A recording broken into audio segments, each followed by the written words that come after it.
اما عائشہ صدیقہ رضی اللہ تعالی عنہا سے روایت ہے،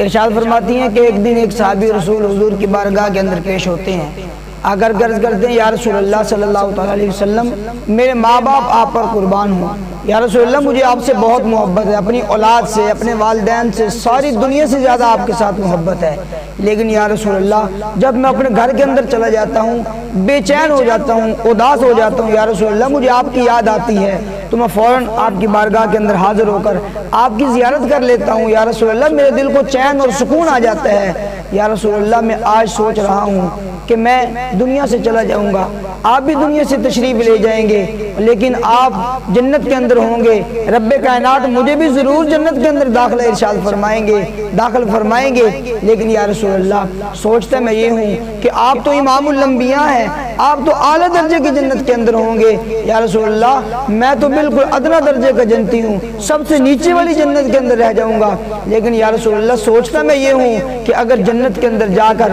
آپ کی زیارت نہ ہو سکی تو یا رسول اللہ جنت کے اندر میرا کیسے دل لگے گا۔ آقا علیہ السلام نے ابھی اس صحابی کو کوئی تسلی یا کوئی آقا علیہ السلام نے کوئی جملہ ارشاد نہیں فرمایا کہ رب کائنات نے جبرائیل امین کو قرآن دے کر نازل فرمایا جاؤ جا کر میرے محبوب کو یہ آیت مبارکہ سنا کر کے آؤ، اور فرمایا کہ وَمَن يُطِعِ اللَّهَ وَالرَّسُولَ فَأُولَٰئِكَ مَعَ الَّذِينَ أَنْعَمَ اللَّهُ عَلَيْهِم مِّنَ النَّبِيِّينَ وَالصِّدِّيقِينَ وَالشُّهَدَاءِ وَالصَّالِحِينَ۔ یا رسول اللہ اپنے پیاروں کو یہ آیت مبارکہ سنا کر انہیں تسلی دے دیجئے